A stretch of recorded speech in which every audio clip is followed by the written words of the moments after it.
Iran के सूबा Sistan में 8 पाकिस्तानी शहरियों को कत्ल कर दिया गया। वाक़या ज़िला महरिस्तान के गांव हाइजाबाद में पेश आया। ज़राए के मुताबिक तमाम मक़तूलीन को हाथ पांव बांध कर गोलियां मारी गईं। हमलावरों ने रात के वक्त वर्कशॉप में घुसकर फायरिंग की। मक़तूलीन एक वर्कशॉप में रिहाइश पजीर थे। मरने वालों में बाप बेटे भी शामिल। तमाम अफराद का ताल्लुक पंजाब से था।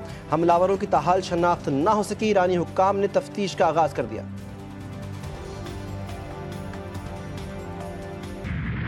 साजिश हो रही है, ये साजिश आपके खिलाफ है। कैनाल बना के नहीं, आपको गुमराह करके पीपुल्स पार्टी को बदनाम करने की जो कोशिश की जा रही है, उससे मैं पर्दा उठाना चाहता हूँ। आज सिंध के लोग मर नहीं गए, सिंध के लोग जिंदा है और ये कैनाल कभी नहीं बनने देंगे। हुकूमत छोड़ क्यों नहीं देते? हाँ, बिल्कुल ये ऑप्शन है। अगर हम समझेंगे कि ये हुकूमत तो अभी सुन रही है ना, हम इन हुकूमत को छोड़ने में 1 मिनट की देर नहीं करेंगे। पीपल्स पार्टी और नून लीग में इख्तलाफात शिद्दत इख्तियार करने लगे। वज़ीर आला सिंध की एक बार फिर हुकूमत छोड़ने की धमकी। मुराद अली शाह कहते हैं, जमहूरी तरीके से ना माने तो हुकूमत का साथ 1 मिनट में छोड़ देंगे, कैनाल्स कभी नहीं बनने देंगे। तकरीब से खिताब में उन्होंने कहा कि सिंध का एक कतरा पानी कोई नहीं ले सकता। अवाम की ताकत से सिंध के खिलाफ कोई मनसूबा नहीं बनने देंगे। अपोजिशन के कहने पर ब्लैकमेल नहीं होंगे। मामला एक्निक में आया तो मुखालफत करेंगे।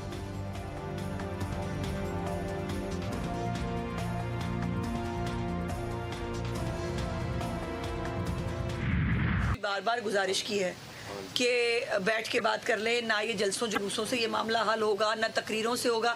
पता नहीं सिंध की शायद मजबूरी है कि उनको ये बातें तकरीरों में करनी है। यही ख्वाहिश का इजहार करूँगी। मैं फिर जो है वो यही मशवरा दूंगी कि बराए मेहरबानी इस पे जितना बात करेंगे कंट्रोवर्सीज क्रिएट होंगी। आधा जुमला जो है उससे सिंध वाले जो है उनको बहुत तकलीफ होती है। उनकी पूरी तकरीरों पर मैं सब्र का मुजाहरा करती हूँ। बार बार कहा है कि बैठकर मामलात हल कर लें। पता नहीं सिंध का क्या मसला है। पानी का मसला तकरीरों से हल होगा और ना जलसे जुलूस से। पंजाब और सिंध 2 भाई हैं, इन्हें मिलकर काम करना है। वज़ीर इत्तलात पंजाब उस्मा बुखारी का वज़ीर आला सिंध को मशवरा। कहा कि मेरे एक आधे जुमले से सिंध हुकूमत को बहुत तकलीफ होती है, वो खुद अपनी अदाओं पर गौर कर लें। PTI पर तनकीद करते हुए बोली, जब भी मुल्क तरक्की करने लगता है इन्हें हड़ताल याद आती है। क्या जलाओ घिराओ और कौमी असासों को नुकसान पहुँचाना कौमी खिदमत है? जो तरक्याती काम ये शहर में कर रहे हैं, मेयर कराची और मैं, हम मिलकर कोशिश करेंगे कि 100 अरब रुपए लेकर आएँ। और ज़ाहिर है शहर इनका भी है, मेरा भी और हमारा है। तो कोई भी ये नहीं चाहेगा कि शहर की तरक्की ना हो, ना ये चाहेंगे ना मैं चाहूँगा ऐसा। हम सबका मकसद बड़ा क्लियर है, शहर की तरक्की करना। पूरी उम्मीद है इंशाल्लाह कि मिलकर इस शहर की तामीर और तरक्की का काम करेंगे। बिकॉज शहर डिज़र्व करता है कि काम हो शहर के अंदर। और इंशाल्लाह जो भी मिलकर काम करे बिला तफरीक काम हो ताकि शहर की बेहतरी हो पाए। कल के हरीफ आज बन गए हलीफ। मेयर कराची गिले शिकवे मिटाने गवर्नर हाउस पहुंच गए। कामरान टिसोरी से मुर्तज़ा वहाब की अहम मुलाकात। शहर की बेहतरी और तरक्की के लिए जारी मंसूबों पर गुफ्तगू। गवर्नर सिंध कहते हैं कि मेयर कराची अच्छा काम कर रहे हैं, उनकी भरपूर सपोर्ट की जाएगी। मुर्तज़ा वहाब बोले, गवर्नर सिंध से ज़ाती ताल्लुकात हैं और दोनों का मकसद एक ही है। इस वक्त कराची को आगे बढ़ने की ज़रूरत है और इसके लिए तमाम इदारों को एक पेज पर आना होगा। इस शहर के हालात में इसी का सबसे बड़ा हाथ है खराब करने में। मुस्तकिल 50 साल से इस शहर के साथ होने वाली नाइंसाफी है। वो टैंकर्स अगर उसकी फिटनेस सही नहीं है और वो टैंकर जो कि कस्टम पेड नहीं है, वो टैंकर जो इलीगल चल रहे हैं, ये इंतजामी मामला है। कोई भी पख्तून जो टैंकर चला रहा है वो सुबह जो है वो ये सोचकर, या कराची के पख्तून ये सोचकर घर से नहीं निकल रहे कि आज टैंकर स्टार्ट करो, जाकर मुहाजिरों पे टैंकर चढ़ाना है। कोई भी मुहाजिर घर से ये नहीं कह के सोचकर निकल रहा कि आज हमने टैंकर जलाने हैं। अगर ऐसे हो तो हजारों में टैंकर हैं, तो सिर्फ 10 या 12 क्यों जले? बिल्कुल ये मुहाजिरों का और पख्तूनों का मसला नहीं है। कराची के साथ नाइंसाफी हो रही है, शहर के हालात खराब नहीं होने देंगे। सरबराह MQM खालिद मकबूल की प्रेस कॉन्फ्रेंस। कहा कि कोटा सिस्टम ने शहर के इलाकों के लिए हिस्सा नहीं छोड़ा। शहर में नॉन कस्टम पेड टैंकर्स चल रहे हैं, ये इंतजामी मसला है। मुस्तफ़ा कमाल बोले, कोई भी पख्तून ड्राइवर ये सोच कर नहीं निकलता कि आज कितने मुहाजिरों को चलना है। शहर में बेरोज़गारी और सड़कों का मसला है। शाही सैयद ने कहा कि बेरोज़गारी और मेरिट का कत्ल कराची के हालात के जिम्मेदार हैं। कराची में लिसानी मसला नहीं, इंतजामी मसला है। मौजूदा कराची का जो हालात है, हम उसको अगर गहराई से देखें तो ये कोई लिसानी मसला नहीं है, ये मसला है इंतजामी। कि कराची को कराची खुदा के लिए मत समझे, कराची को पाकिस्तान समझे। महंगाई में कमी के अदाद-ओ-शुमार का असर अवाम तक नहीं पहुँच रहा तो इसका कोई फ़ायदा नहीं। आलमी कीमतों में कमी के बावजूद यहाँ कीमतें ऊपर जा रही हैं। मिडिल मैन मनमानी कर रहे हैं। वफाकी वज़ीर ख़ज़ाना मोहम्मद औरंगज़ेब की मीडिया से गुफ्तगू, कहते हैं अरकान खामोश तमाशाई ना बने, टैक्स बेस बढ़ाने के लिए आवाज़ उठाएं, बिजली की कीमतें मज़ीद कम करने की कोशिश करेंगे, ताजरों के मसाइल को तरजीही बुनियादों पर हल करेंगे। पंजाब में पहली AI यूनिवर्सिटी बनाने का ऐलान। वज़ीर आला पंजाब मरीम नवाज़ का तुर्किया में एनातोलिया डिप्लोमेसी फोरम से खिताब करते हुए कहना था कि पंजाब में सेहत और तालीम के शोबे पर ख़ास तवज्जो है। तालीम के फ़रोग़ के लिए इक़दाम किए हैं। पंजाब में मुख्तलिफ शोबों की बेहतरी के लिए इस्लाहात पर काम जारी है। आला तालीम के फ़रोग़ के लिए स्कॉलरशिप्स प्रोग्राम मुतारिफ़ करवाया। आवाम को फ़ौरी इंसाफ की फराहमी हमारा विजन है। मुस्लिम लीग नून के कायद मियां नवाज शरीफ लंदन पहुंच गए। एवनफील्ड के बाहर नून लीग और PTI कारकुन आमने सामने। कारकुनों ने एक दूसरे के खिलाफ नारेबाजी की। लंदन पुलिस की भारी नफरी एवनफील्ड के बाहर तैनात। लंदन पुलिस ने PTI के मुताद्दिद कारकुनों को हिरासत में ले लिया। पाकिस्तान सुपर लीग के दिलचस्प और सनसनीखेज मुकाबले। इवेंट का पहला सबसे आसाब शिकन मुकाबला। कराची किंग्स ने मुल्तान सुल्तान्स को शिकस्त दे दी। किंग्स ने 236 का हदफ 6 विकेटों के नुकसान पर पूरा कर लिया। जेम्स विंस की सेंचुरी, खुशदिल शाह ने भी 60 रन बनाए। दोनों ने तवील पार्टनरशिप कायम करके अपनी टीम को फतह दिलवाई। मुल्तान सुल्तान्स ने पहले खेलते हुए 3 विकेटों के नुकसान पर 235 रन बनाए थे। मोहम्मद रिजवान ने नाकाबिल शिकस्त सेंचुरी स्कोर की। मिचेल ब्रेजवेल 44 रन बनाकर नॉट आउट रहे। कामरान गुलाम ने 36 रन की इनिंग खेली।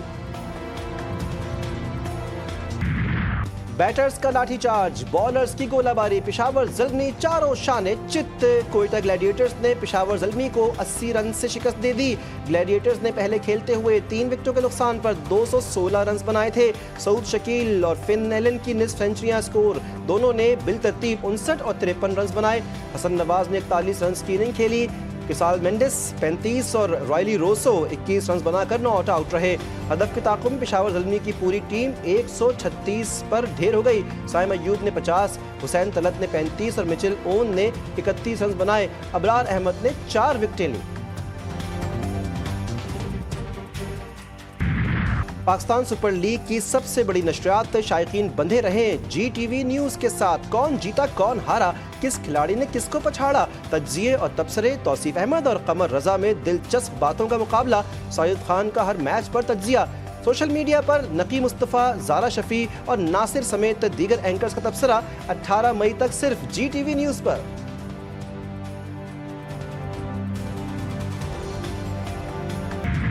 अमरीका और ईरान के दरमियान बिलवास्ता मुज़ाकरात का पहला दौर ख़त्म। फ़रीक़ैन का मुज़ाकरात को मुस्बत करार देते हुए अगले हफ्ते मज़ीद बातचीत पर इत्तेफाक। अमरीकी एलची स्टीव विटकॉफ और ईरानी वज़ीर ख़ारिजा अब्बास इराक़ची ने ओमान के ज़रिए बिलवास्ता बातचीत की। अब्बास इराक़ची ने कहा, मुज़ाकरात का अगला दौर 19 अप्रैल को होने का इम्कान है, लेकिन मुकाम ओमान नहीं होगा। उन्होंने कहा कि कोई भी फ़रीक़ बेनतीजा मुज़ाकरात की तलाश में नहीं है। ऐसे मुज़ाकरात जो वक्त का ज़िया हों। मकबूजा कश्मीर में भारतीय रियासती दहशतगर्दी जारी। जिला कुश्तवाड़ में मजीद 3 कश्मीरी नौजवानों को शहीद कर दिया गया। काबिज़ भारतीय फौज ने कश्मीरी नौजवानों को सर्च ऑपरेशन और मुहासरे की आड़ में शहीद किया। इलाके में सर्च ऑपरेशन के दौरान नामालूम अफराद की फायरिंग से भारतीय फौज का जूनियर कमीशन ऑफिसर मारा गया। कराची सिविल लाइंस पुलिस ने बेटी के कत्ल में मुलव्विस सफ़ाक मां को गिरफ्तार कर लिया। मुलजिमा नजमा ने पहले 15 बरस की बेटी को खटमल मार दवा पिलाई, फिर गला दबाकर जान से मार दिया। पुलिस के मुताबिक वारदात के बाद मुलजिमा ने वाक़े को खुदकुशी का रंग देने की कोशिश की। वारदात में मुलजिमा के साथ उसका आशना भी मुलव्विस है। कमालिया में डकैती के दौरान डाकुओं की 2 खवातीन से इज्तिमाई ज्यादती। मुलजिमान ने तमाम अफराद को रस्सियों से बांध दिया और खवातीन से ज्यादती की। डाकू जाते हुए लाखों रुपए मालियत का सामान लूट कर ले गए। पुलिस ने मुकदमा दर्ज करके मुलजिमान की तलाश शुरू कर दी। हैदराबाद में ताजिर और डाकुओं के दरमियान फायरिंग का तबादला। ताजिर की फायरिंग से एक डाकू हलाक, एक शदीद जख्मी, 3 फरार। नेशनल हाईवे के करीब कार सवार ताजिर अब्दुल नबी को 5 मुसल्लह डाकुओं ने घेर लिया। ताजिर ने फौरी एक्शन लेते हुए डाकुओं पर फायर खोल दिया। सूरज सिवा नेज़े पर गर्मी शहरियों को झुलसाने लगी। आज से मुल्क भर में हीट वेव की पेशगोई। शदीद गर्मी की लहर 13 से 18 अप्रैल तक रहेगी।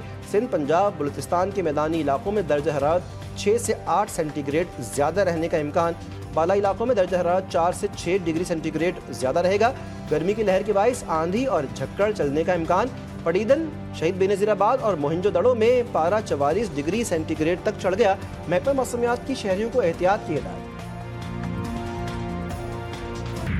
सूरज कराची में भी कहर ढाने लगा। तेज धूप और शदीद गर्मी से कराची के बासियों का बुरा हाल। शहर में दर्जा हरारत 37 से 38 डिग्री सेंटीग्रेड रहने का इम्कान। हवा में नमी का तनासुब कम होने से शिद्दत ज़्यादा महसूस की गई। महकमा मौसमियात की आइंदा चंद रोज़ में गर्मी की शिद्दत बढ़ने की पेशगोई। तिब्बी माहिरीन का शहरियों को एहतियात का मशवरा। पाकिस्तान में पिंक मून का खूबसूरत नज़ारा आज दिखाई देगा। माहिरीन फलकियात के मुताबिक पिंक मून हर साल बहार के आगाज़ पर दिखाई देता है। चांद को मशरिकी उफ़क़ पर सूरज गुरूब होने के फौरी बाद देखा जा सकेगा। इस वक्त चांद कुछ ज़्यादा ही बड़ा और रोशन दिखाई देता है। और पंजाब के सिनेमा घरों में शायकीन को वापस लाने की कोशिश। लाहौर में नई पाकिस्तानी फिल्म लंबी जुदाई की तकरीब रूनुमाई। फिल्म की कास्ट के अलावा शोबिस शख्सियात की शिरकत। फिल्म में तन खान और फिजा मिर्जा मरकजी किरदार निभाएंगे। फिल्म की कहानी और गाने बेहतरीन लोकेशंस पर अक्स बंद किए गए।